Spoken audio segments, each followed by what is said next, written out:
Welcome back. And we turn the page to Kings and Chronicles.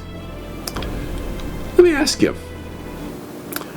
what do you take was the purpose for the book of Kings? I mean, vis-a-vis its first audience. In what ways does the book of Kings advance the progress of Revelation? Given the significant overlap between Kings and Chronicles, how would you compare and contrast these two compositions? So, what seems to be the purpose of Chronicles? Well, previously on Venture in the First Testament, we surveyed that Judges segued into the book of Samuel and saw the aborted attempt to enthrone a king in the person of Gideon, to establish a dynasty, Judges 8, which Gideon saw as an attempt to usurp Yahweh's role as king. And after Gideon died, his son Abimelech thought, boy, this might be something worth pursuing, and trying to leverage his father's reputation, he conspired to become king at Shechem. Well, this didn't turn out so well, and he died by assisted suicide because of a splitting headache. Check that out in the story.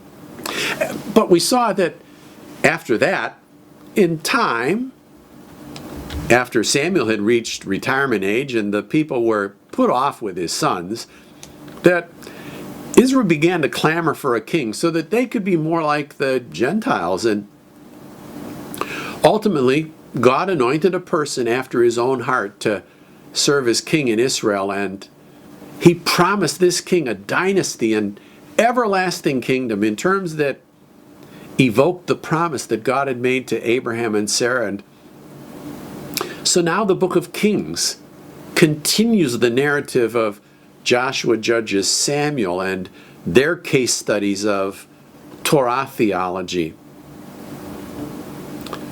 I'd like to suggest a key passage, a key verse for Kings is in 2 Kings chapter 10, verse 32. It's a sad verse, but I think it depicts what goes on in the narrative. It goes, in those days, the Lord began to cut off parts of Israel. This was a predicted consequence of the covenant, of violating the covenant. Remember the blessings and the cursings back in Deuteronomy? See, if I reject God, God rejects me. Well,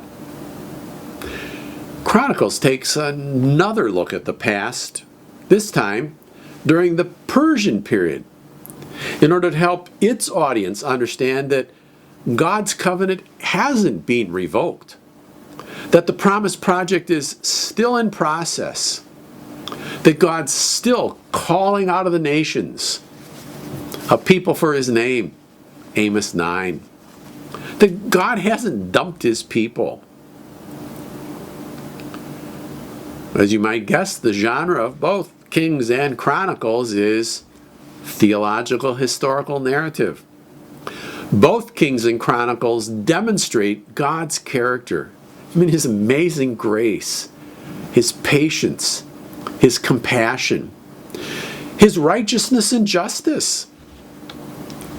Both Kings and Chronicles provide case studies of how humankind falls short of the glory of God. Over and over again, God calls his people, both leaders and rank and file, to get real, to abandon their sin and follow him like Joshua and Caleb and David did with their whole hearts. These narratives demonstrate God's persistence in revealing himself to his people and the world. I mean, sending his servants, the prophets, again and again, like Elijah and Elisha and Isaiah and Jeremiah and Jonah. He sends them to cut through the smog of perverse leadership and false prophets. Kings and Chronicles provide us more case studies in transformational leadership in desperate times. See this in the person of kings and prophets who stand against the tide and those who don't. Both Kings and Chronicles express a philosophy of history that holds that Yahweh is indeed on his throne and he's working out his mission, no matter how intransigent humanity might be. Since the last event that the author reports in Kings is the release of King Jehoiakim from a Babylonian prison, it would seem to indicate that it was written in exile and that it's exegeting why this has happened.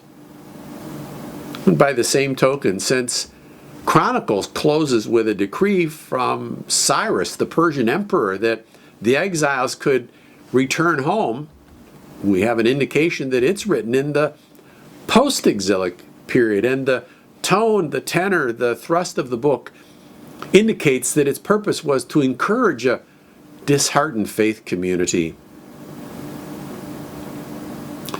Well, whereas the chronicler's audience was well aware of the many failures on the part of those who claim to be God's people, the chronicler demonstrates God's faithfulness, in part by amplifying the importance of the Promise Project that was first announced back to Adam and Eve and then repeated and explicated to Noah and to Abraham and to David.